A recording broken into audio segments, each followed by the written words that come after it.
नमस्कार दोस्तों, स्टार्ट करेंगे अपनी आंसर राइटिंग। तो आज हम 2 दिन की आंसर राइटिंग देखने वाले हैं इकट्ठी। एक 25 जैन और एक 26 जैन जो कि आज है, उसकी आंसर राइटिंग हम इकट्ठी देखने वाले हैं।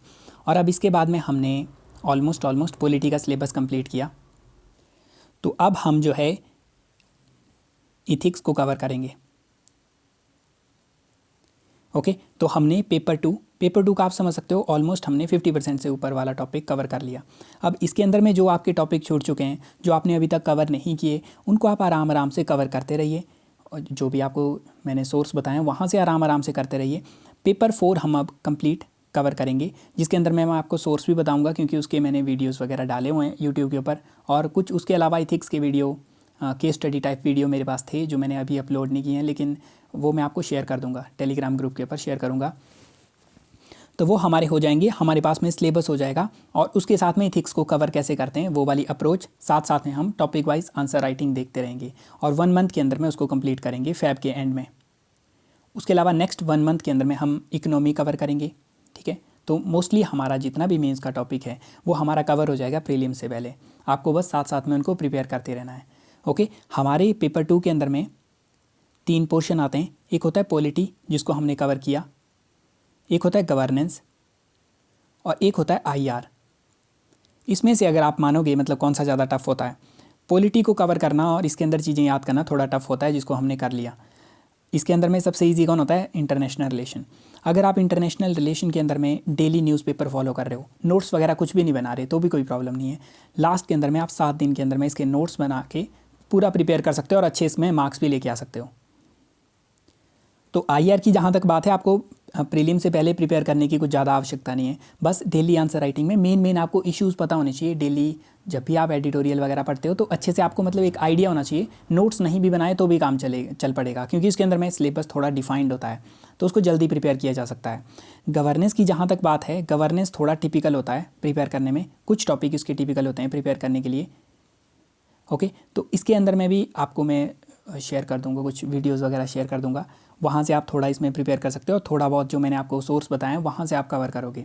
ओके, और उसके अंदर में कुछ टॉपिक हमारे काफ़ी इजी होते हैं, कुछ थोड़े टिपिकल होते हैं, लेकिन ऑल इन ऑल गवर्नेंस का पोर्शन भी छोटा होता है। आईआर की बात करते हैं तो आईआर आप ले सकते हो 50 से 60 मार्क्स का।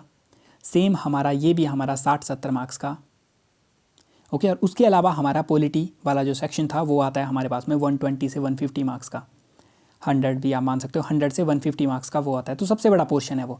तो हमें जब भी कवर करना है चीज़ों को, तो एक तो किसी भी पर्टिकुलर सब्जेक्ट को कंप्लीट कवर करो। ओके, जब उसको कवर करने लगते हो, जैसे इथिक्स है तो इथिक्स को पूरा कवर कर लो, पॉलिटी है तो पॉलिटी के पूरे सेक्शन कवर कर लो।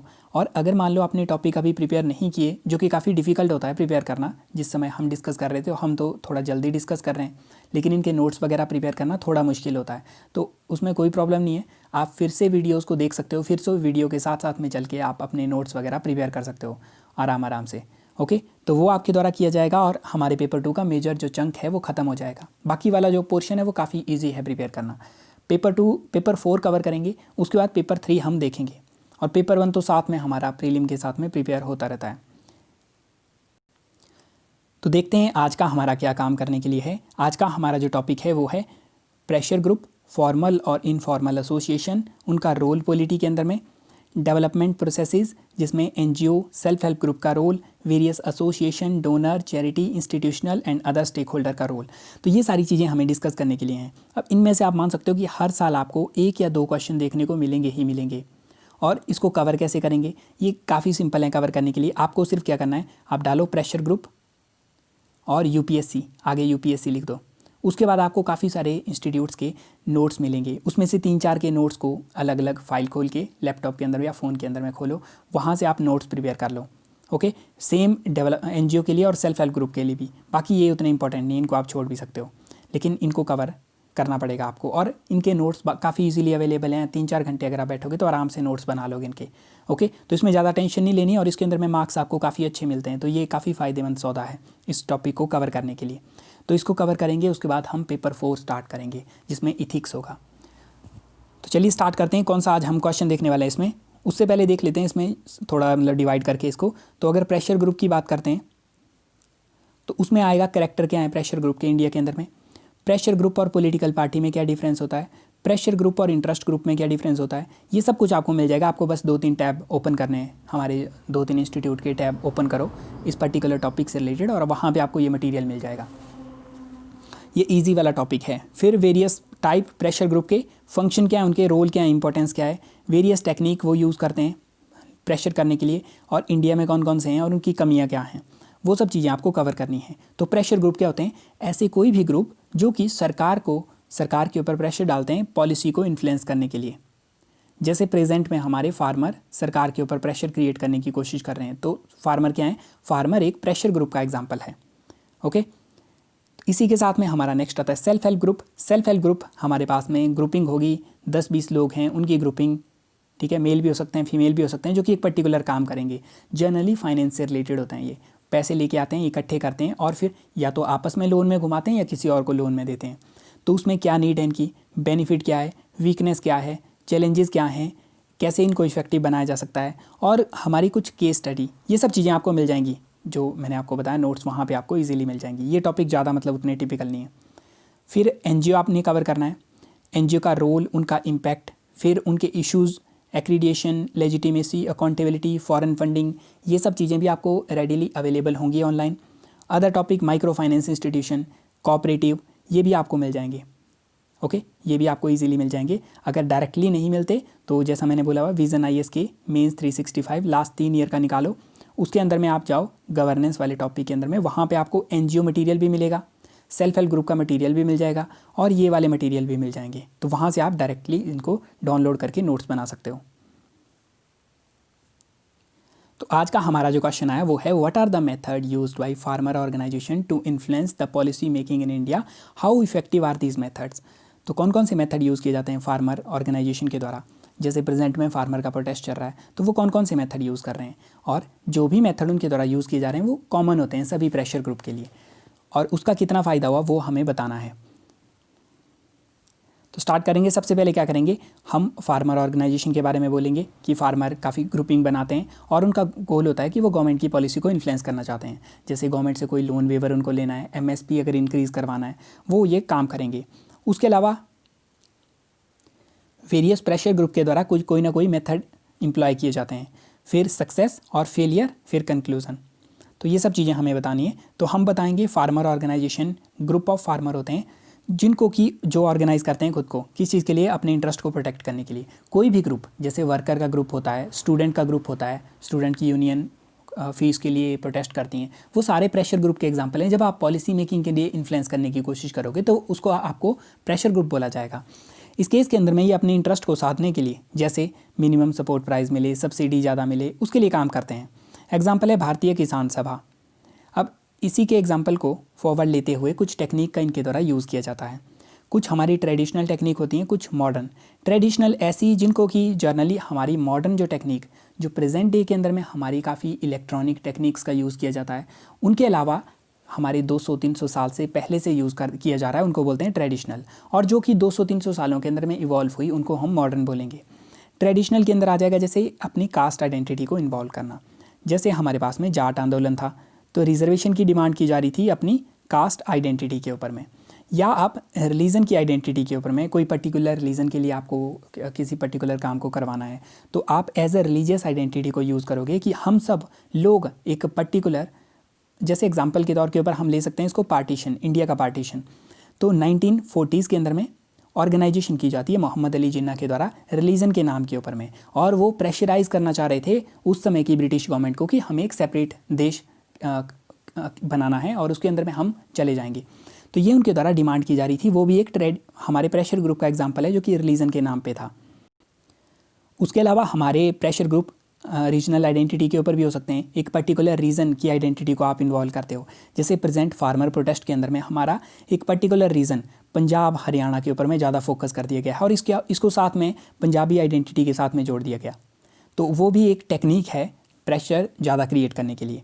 उसके अलावा एक और टेक्निक होती है वायलेंस, वो भी ट्रेडिशनल मीन है जिसके अंदर में वायलेंस का सहारा लिया जाता है। तो वैसे भी यूज़ किए जा सकते हैं, जैसे नक्सल ग्रुप वो यूज़ करते हैं वायलेंस को, प्रेशर करने के लिए, क्योंकि वो उनकी कुछ डिमांड्स हैं।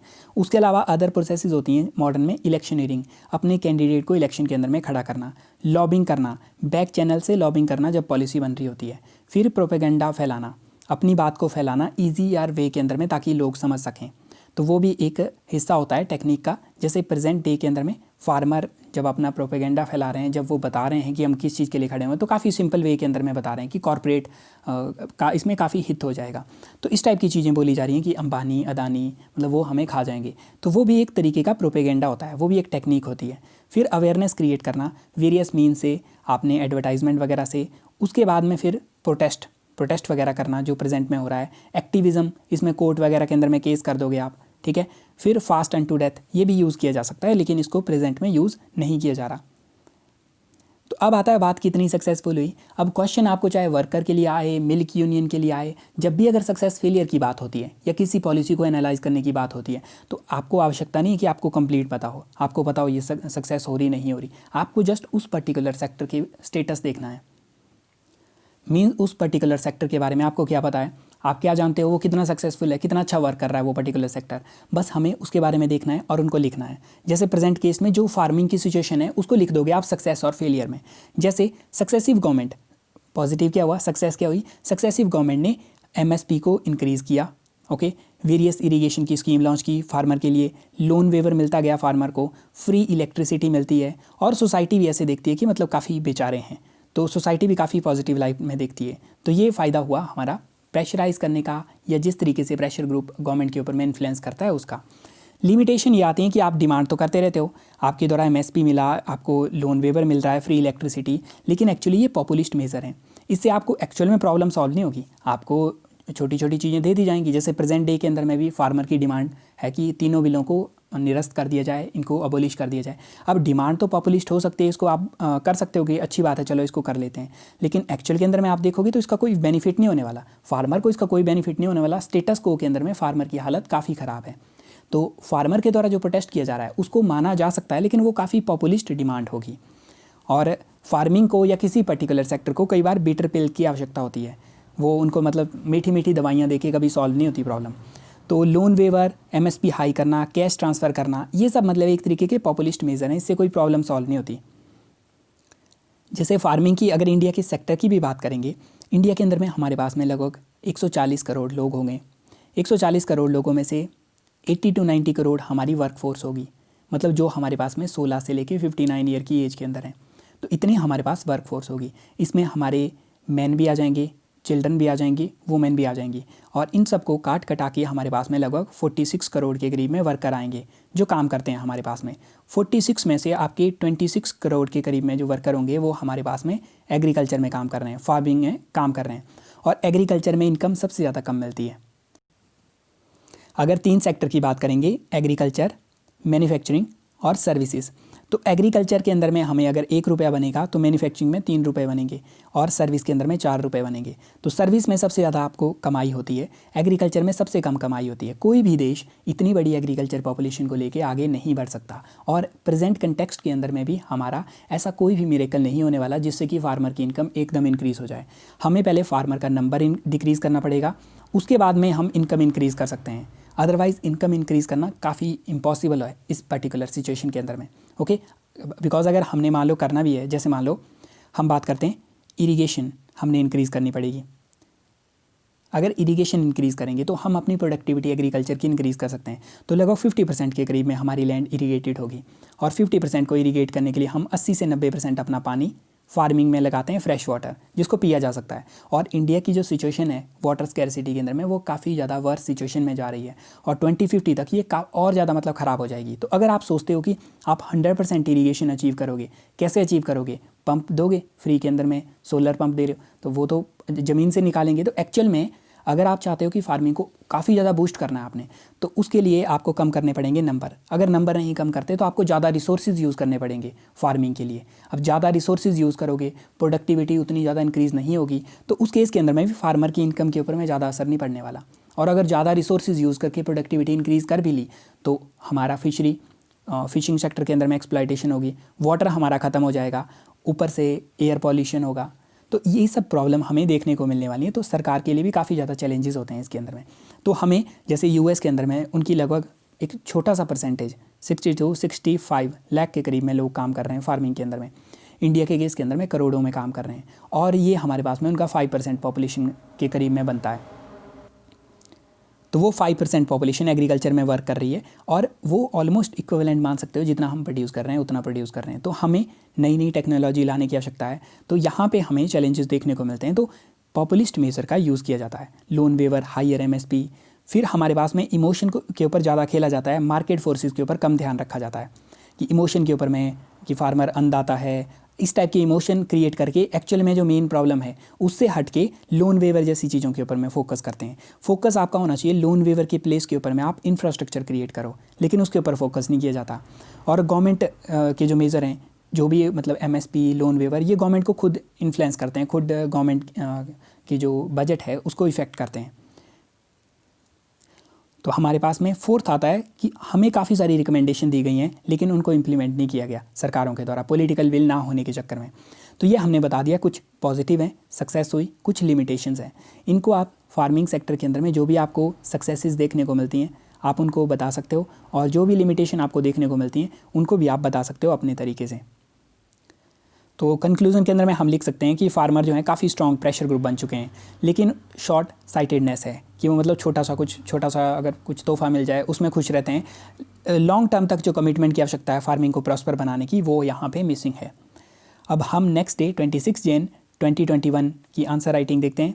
इसके अंदर क्वेश्चन आता है, the penetration of self help group in rural area is promoting participation in development program is facing socio cultural hurdle. तो क्या बोला, जरा सेल्फ हेल्प ग्रुप की पेनिट्रेशन करनी है हमने रूरल इंडिया में, लेकिन कुछ प्रॉब्लम आ रही हैं, और वो प्रॉब्लम दो हेड में इन्होंने बताई कि सोसाइटी और कल्चर के अंदर में प्रॉब्लम आ रही है। तो ऐसा क्या हो गया रूरल एरिया के अंदर में? तो सिंपल सा क्वेश्चन है, पहले हम सेल्फ हेल्प ग्रुप को डिफाइन करेंगे, फिर हम बता देंगे कि इंडिया में कितने सेल्फ हेल्प ग्रुप हैं। बेसिकली थोड़ा बहुत डाटा आपके पास में हो उसको आप बता सकते हो। ओके, ये वैसे कंपलसरी नहीं है, लेकिन इसको बताएंगे तो काफ़ी ज़्यादा मदद होगी आपको।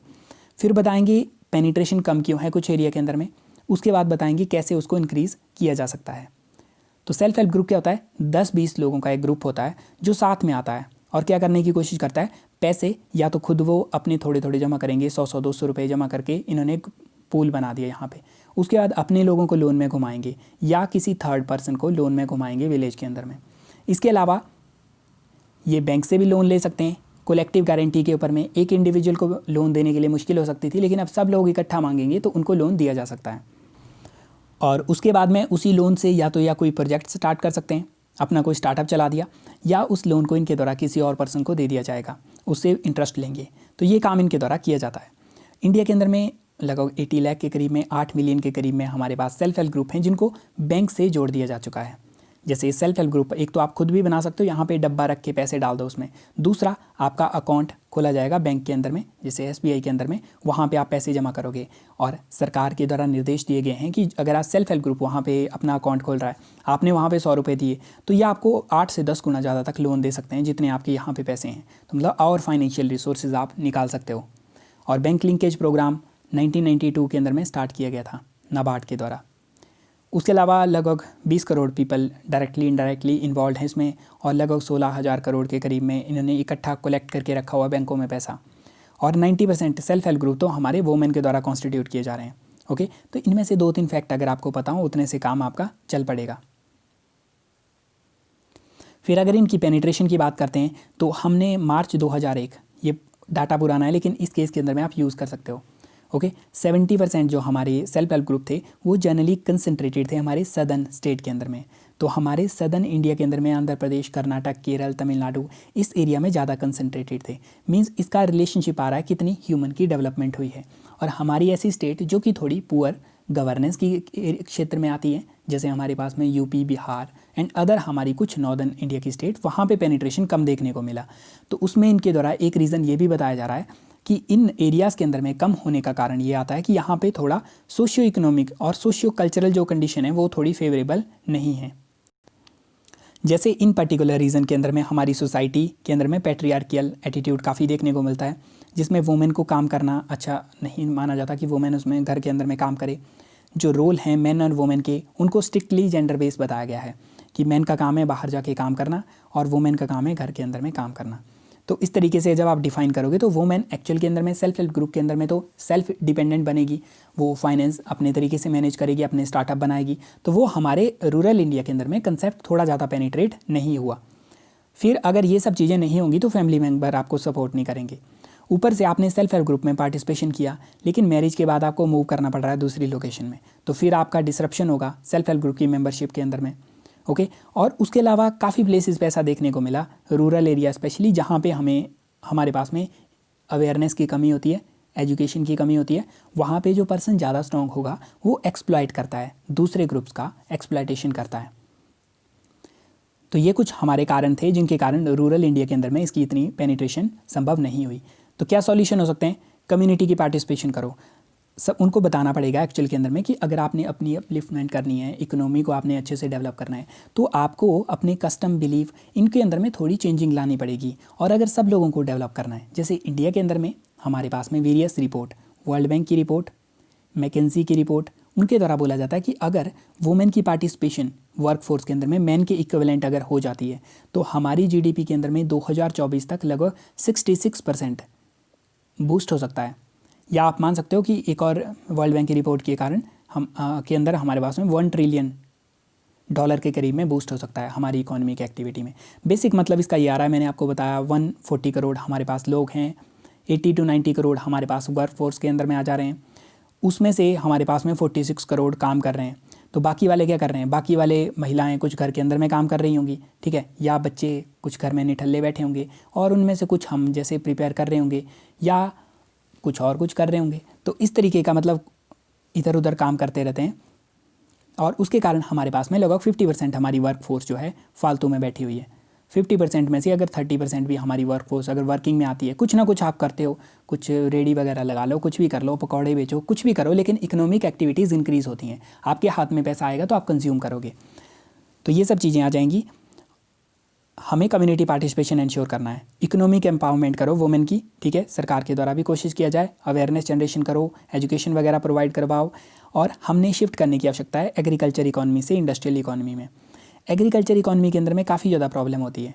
एक तो आपको काम करना पड़ता है, फिजिकल तरीके से काम करना पड़ता है। जब आप फिजिकल तरीके से काम करते हो तो उसमें मैन फिजिकल वे के अंदर में सुपीरियर होता है काम करने के लिए। तो मैन खुद को ये सोचता है कि अगर वो घोड़े की तरह काम कर सकता है तो वो अदर एरियाज़ के अंदर में भी वो सुपीरियर है, तो वो एक नेगेटिव परसेप्शन क्रिएट करता है। तो जहाँ पे आपको एग्रीकल्चर इकॉनमी देखने को मिलेगी, वहाँ पे इस टाइप के नोशन आपको देखने को मिलेंगे।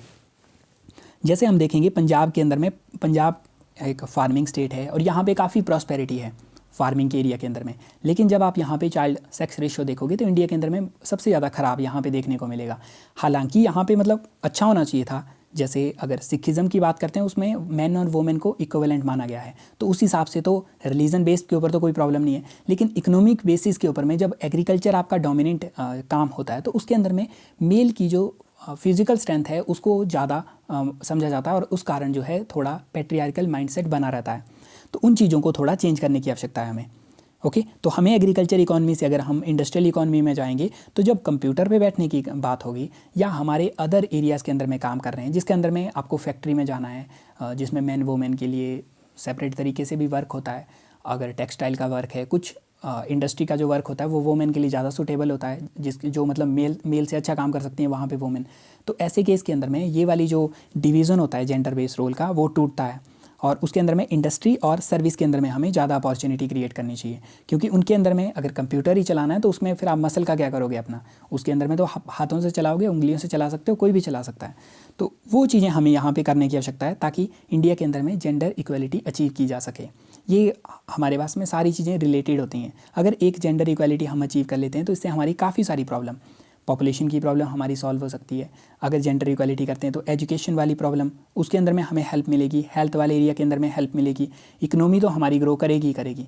ओके, और एक नेशन भी हमारा काफ़ी फॉरवर्ड आगे निकलता है। एक सोच जब आपके पूरे देश की ऊपर उठती है तो पूरा देश एक अच्छे तरीके से मैनेज होता है, वेल मैनेज तरीके से आगे बढ़ता है। तो इन्हीं सब चीज़ों को हम यहाँ पे ख़त्म करेंगे, और आप सबको गणतंत्र दिवस की हार्दिक शुभकामनाएँ, और अच्छे से स्टडी कीजिएगा। मिलते हैं आपको नेक्स्ट वीडियो के अंदर में, इथिक्स हम उसमें स्टार्ट करेंगे। धन्यवाद।